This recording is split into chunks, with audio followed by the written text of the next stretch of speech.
Les nombres complexes. Dans cette leçon, nous allons étudier des nouveaux nombres qui complètent les nombres réels. Ils s'appellent les nombres complexes. Ils sont d'ailleurs mal nommés parce qu'ils sont plutôt plus simples que les nombres réels, même s'ils sont un petit peu plus abstraits. Alors regardons un peu le processus d'invention des nombres que nous avons déjà rencontré au cours des années passées au collège et puis au lycée. On a démarré avec les nombres entiers. 1, 2, 3, etc., auquel on a rajouté le 0, qui est aussi un nombre entier, pour résoudre des équations. Ces nombres entiers ont une représentation très naturelle sur une droite, comme ceci. Un point représente le 0, et puis un autre point représente le 1 vers la droite, et ensuite, en se déplaçant de longueur constante, on représente les autres nombres. Ensuite, on a introduit des fractions pour pouvoir résoudre des équations du type x multiplié par 3 égale 7, qui n'a pas de solution en nombre entier, mais on a donc inventé une solution qu'on a notée d'ailleurs 7 tiers, et je ne vais pas revenir sur toutes les propriétés des fractions, et 7 tiers se trouve quelque part par là. Il y a encore une représentation très naturelle des fractions sur la droite des nombres. Et puis on a continué, on a inventé encore d'autres nombres. Le théorème de Pythagore, dans le plan qu'on appelle euclidien, c'est-à-dire tout simplement une feuille de papier avec un quadrillage, le théorème de Pythagore implique qu'il y a des longueurs qui ne sont pas mesurables avec des fractions. Et ça se ramène à la solution d'équations du type x au carré égale 2. L'équation x au carré égale 2 n'a pas de solution ni en nombre entier, ni en fraction. Alors, on a inventé des nouveaux nombres qu'on appelle les nombres irrationnels, et on a noté, par exemple, ici, racine de 2 pour l'une des solutions de cette équation, et l'autre étant moins racine de 2. Alors, ces nombres qu'on appelle irrationnels, à vrai dire, ils ont encore une représentation naturelle sur la droite des nombres, mais elle est déjà nettement plus étonnante que les nombres entiers ou les nombres rationnels. Tout simplement pour la raison suivante, c'est que le théorème de Pythagore et donc l'existence des nombres irrationnels, ou en tout cas leurs besoins, signalent en gros que les points sur cette droite nécessitent d'avoir d'autres nombres que les fractions. Ainsi, par exemple, racine de 2, qui est quelque part par ici, est un point de cette droite. Mais comme les fractions, déjà, elles remplissent toute cette droite, il faut reconnaître que dire que cette droite n'est pas complète s'il manque les irrationnels est déjà un petit peu abstrait. C'est plutôt une conséquence logique de la manipulation de nos nombres entiers et puis du plan euclidien, c'est-à-dire le quadrillage. Et puis on a continué de manière fort simple avec les entiers négatifs. Tout simplement ceux qui résolvent des équations du type x plus 2 est égal à 1. Là encore, la représentation naturelle est tout à fait facile à apercevoir. On a donc nos nombres initiaux, 0, 1, 2, il y a aussi les fractions, j'ai même rajouté les nombres irrationnels. Bon, eh bien, les nombres négatifs, ils vont de l'autre côté du 0. Ici, on a moins 1, ici, on a moins 2. Alors, de nos jours, ils ne posent plus de problème particulier, mais il faut quand même savoir que les nombres négatifs, qui ne servent pas à compter des fleurs dans un bouquet, des pommes dans un panier, ou l'âge de quelque chose, ils ont quand même beaucoup perturbé les mathématiciens à la fin du Moyen-Âge, entre 1000 et 1500, et ils ont mis assez longtemps à être acceptés comme des nombres. Aujourd'hui, ils ne surprennent plus personne, on considère que c'est simplement des nombres associés par exemple à des positions sur une ligne, ou bien à des dettes vis-à-vis de quelqu'un, ça ne pose plus de problème. Et alors, ce qui s'est passé, c'est que ça n'a pas été suffisant d'inventer tous ces nombres pour faire tous les calculs qu'on voulait. On s'est rendu compte peu à peu, au XVe et puis surtout au XVIe siècle, qu'on allait avoir besoin de nombres qui résolvent l'équation x au carré plus 1 égale 0. Alors ça fait encore bien plus peur que l'équation x plus 1 égale 0. Mais la nécessité d'avoir des nombres qui résolvent des choses de ce type est apparue dans des calculs de mathématiciens italiens au XVIe siècle, quand ils cherchaient à résoudre les équations du second degré et aussi du troisième degré. Ils arrivaient à trouver des solutions aux équations du troisième degré, qui étaient des solutions réelles, des solutions tout à fait tangibles, et néanmoins qui faisaient intervenir dans leur formulation des nombres résolvant une équation de ce type. Alors ces nombres-là, eh bien, on les a introduits de la manière suivante. On a déclaré qu'on travaillerait avec un nouveau nombre qu'on appellerait i pour imaginaire, dont le carré sera égal à moins 1. Donc, i au carré plus 1 égale 0. Et aussi, on aurait moins i au carré égale moins 1. Et là encore, de 1550 jusqu'au 19e siècle, ces nombres-là ont beaucoup perturbé les mathématiciens, parce que simplement ils n'avaient plus de représentation naturelle sur la droite et ils sont loin de servir à compter des choses.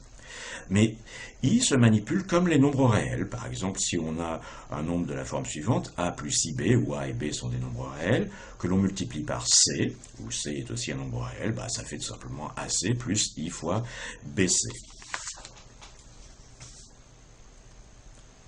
Et donc, on a été amené à considérer l'ensemble des nombres de la forme a plus ib, où a est un nombre réel, par exemple moins 3, et b est un nombre réel, par exemple racine de 2, ou 3,7, ou n'importe quoi.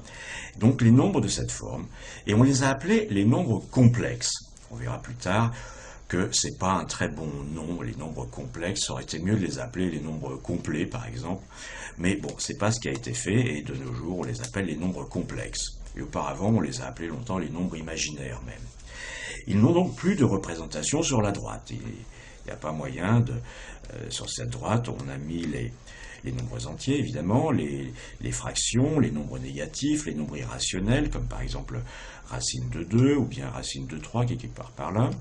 Mais a plus ib, il n'y a pas moyen de le mettre là-dessus. 1 plus 2i, par exemple. Mais il existe néanmoins une représentation très simple des nombres complexes dans le plan. Le premier à l'avoir proposé, c'est un mathématicien danois qui s'appelait Caspar Wessel, né en 1745 et mort en 1818, mais le papier dans lequel il a expliqué ça est passé inaperçu, et un autre mathématicien appelé Argan, un Français, 1768-1822, à peu près contemporain de Napoléon, à juste une année près, eh bien, son papier suggérant la représentation que je vais expliquer a été retenu, et on appelle maintenant cette représentation le plan d'Argan. L'idée est toute simple, c'est ceci. Sur le plan quadrillé,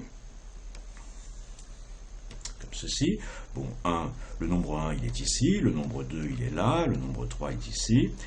Eh bien, le nombre i, ça va être ça va être ce point-là.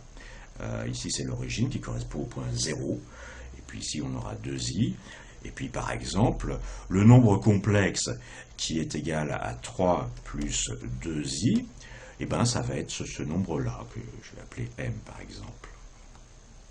Et donc, il y a une association bijective entre les points du plan et puis les nombres complexes. N'importe quel point du plan a naturellement deux coordonnées, a et b.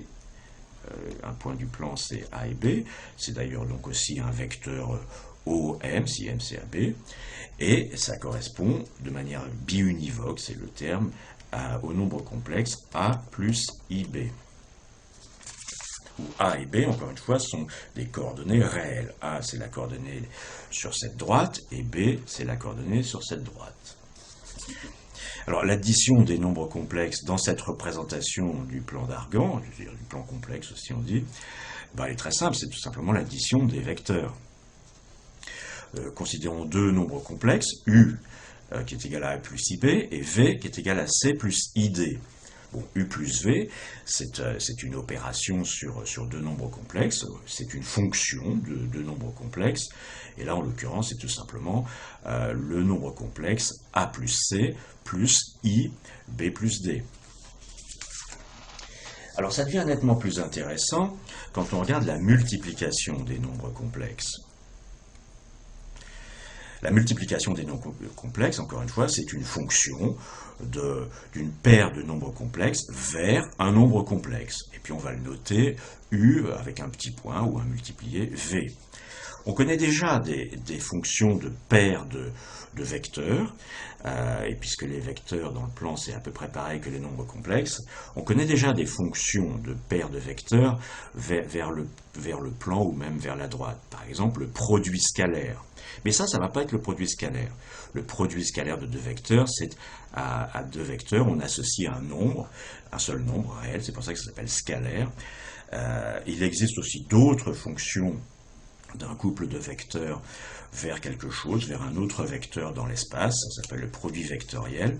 Mais ici, le produit de deux nombres complexes, ça va être ni un produit scalaire ni un produit vectoriel, ça va être un autre nombre complexe obtenu de la manière évidemment suivante. A plus IB fois C plus ID, eh bien on va développer, ça va faire AC moins BD, puisque I fois I, ça fait moins 1, AC moins BD, plus I fois BC plus AD.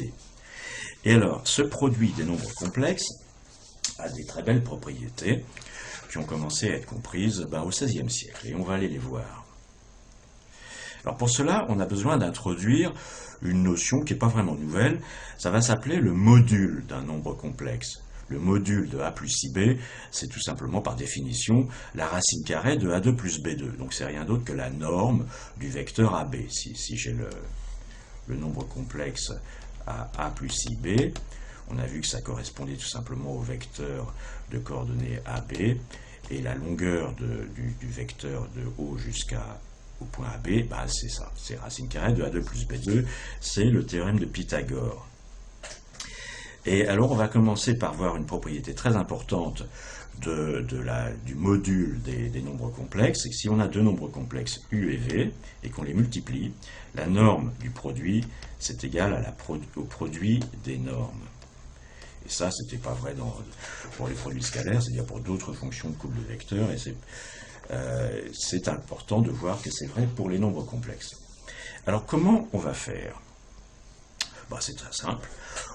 Prenons U et puis V et multiplions-les. Donc on a vu tout à l'heure déjà que A plus IB fois C plus ID, c'est AC moins BD plus I fois AD plus BC.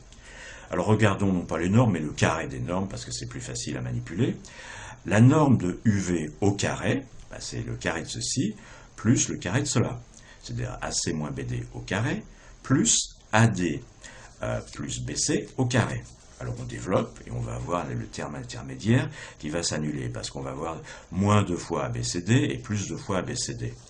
Donc précisément AC au carré, moins 2ACBD, plus BD au carré, plus AD au carré, plus 2 fois ADBC, ou ABCD c'est pareil, plus BC au carré. Donc ces deux termes s'en vont. Et alors on a AC au carré, plus BD au carré, plus AD au carré, plus BC au carré. Ce n'est rien d'autre que A au carré plus B au carré, fois C au carré plus D au carré. Et donc c'est bien la norme de U au carré plus la norme de V, ou module de V au carré. Il faut noter que cette égalité, le produit de deux nombres qui sont eux-mêmes somme de deux carrés, peut s'exprimer comme une somme de deux carrés. C'était une observation qui avait été faite par Diophante, un mathématicien grec du IIIe siècle après Jésus-Christ, qui vivait à Alexandrie. Donc en fait, on utilise d'une certaine manière cette observation de Diophante, mais Diophante est venu bien avant la compréhension des nombres complexes, IIIe siècle après Jésus-Christ.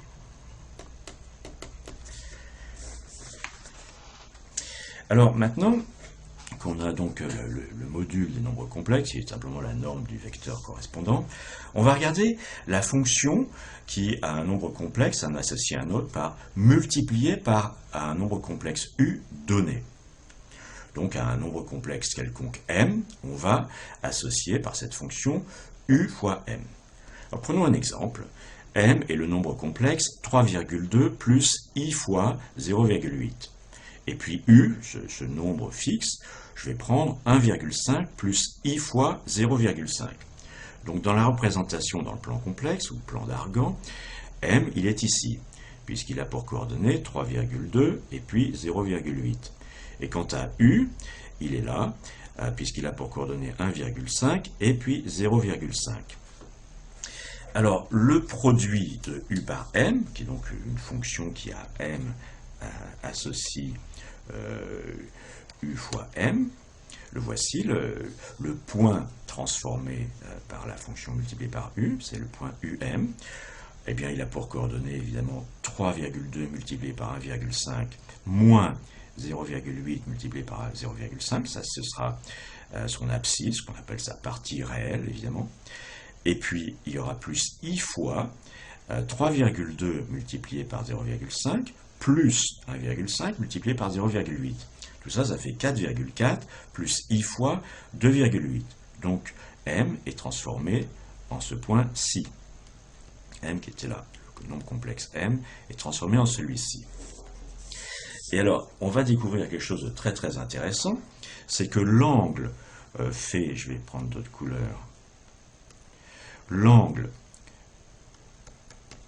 entre UM et puis l'axe des X, enfin l'axe ici ou l'axe des réels, il est tout simplement égal à la somme des angles de M lui-même et puis U. Donc l'angle rouge, c'est la somme de l'angle bleu plus l'angle vert. Et cette observation, elle a été faite par un mathématicien français qui s'appelait François Viette, qui a vécu au XVIe siècle, 1540-1603, et qui était un grand mathématicien français, avant ceux dont on nous parle beaucoup, Pierre de Fermat et puis Descartes, qui ont vécu la génération suivante.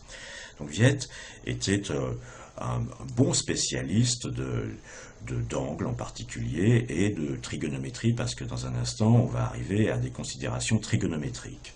Une petite anecdote sur Viette, il a aidé Henri III et Henri IV à déchiffrer les messages codés de Philippe II à ses ambassadeurs. Philippe II, le roi d'Espagne, ou l'empereur. Et Philippe II s'était plaint au pape que les rois français utilisaient un magicien pour décoder ces messages. Mais le pape avait fait une réponse dilatoire parce que les services du Vatican, ça faisait 50 ans qu'eux-mêmes décryptaient les messages codés des différentes ambassades d'Europe. Alors maintenant, on va donc regarder cette propriété qui a été notée par Viette. Prenons deux nombres complexes, n et puis m. Les voici, n, m et puis n. Et on va multiplier le nombre complexe n-m, qui correspond à ce vecteur en fait, par u. Donc u fois n-m, c'est tout simplement un moins um, et appelons ça, si on veut, n' et moins m'.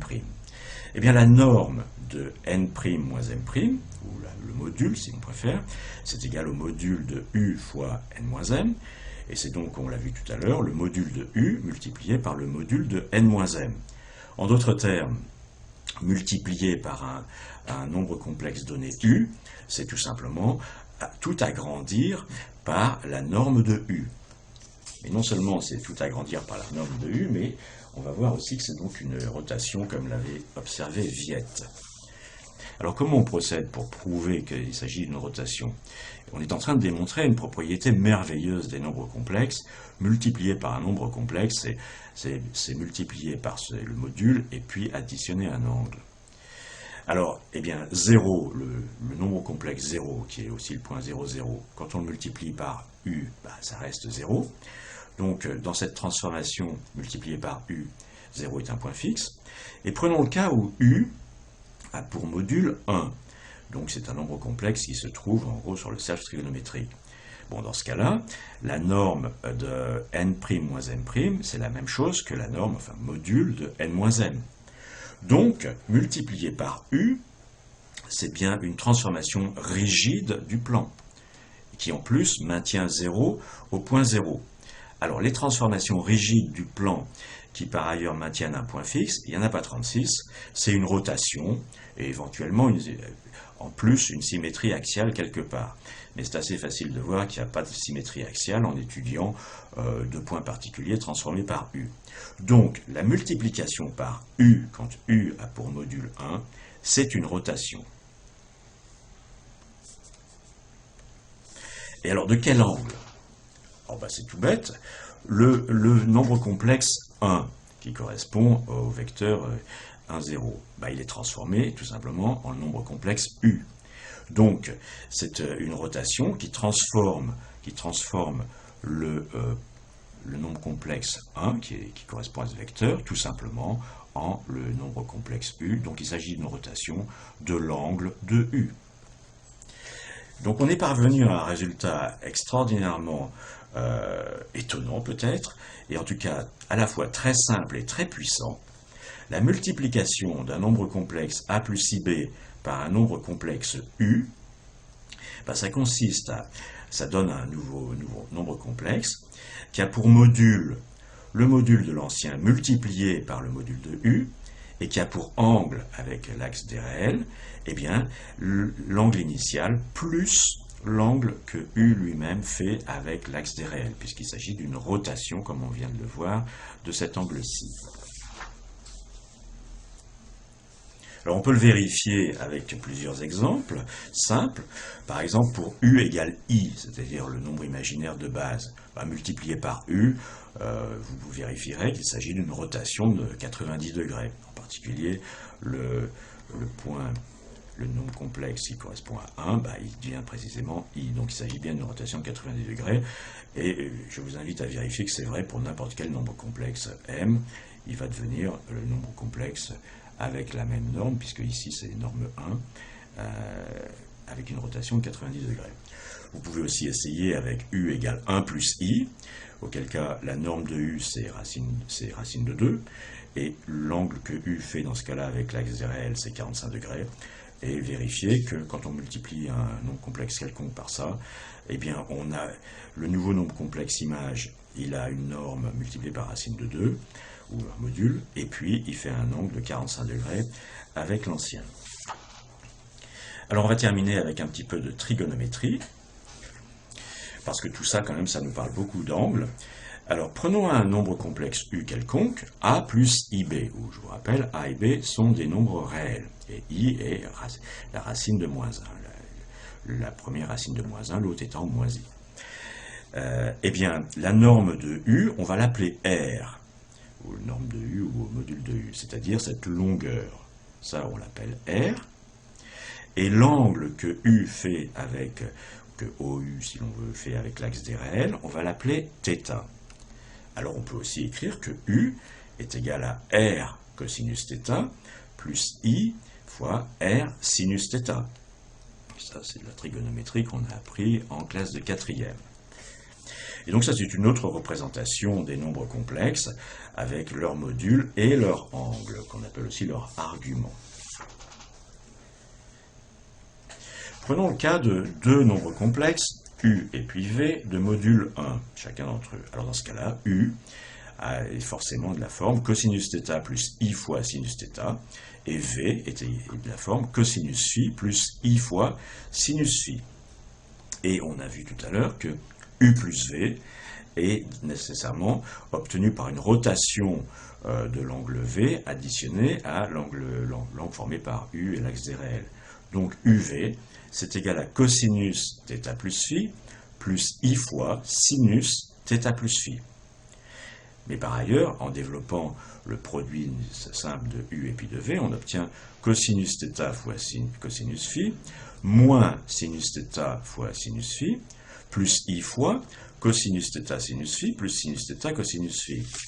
Donc, en quelque sorte, les mains dans les poches, eh bien, on a obtenu, je crois que c'est là ma page, on a obtenu, vraiment sans effort, les formules des sommes d'angles.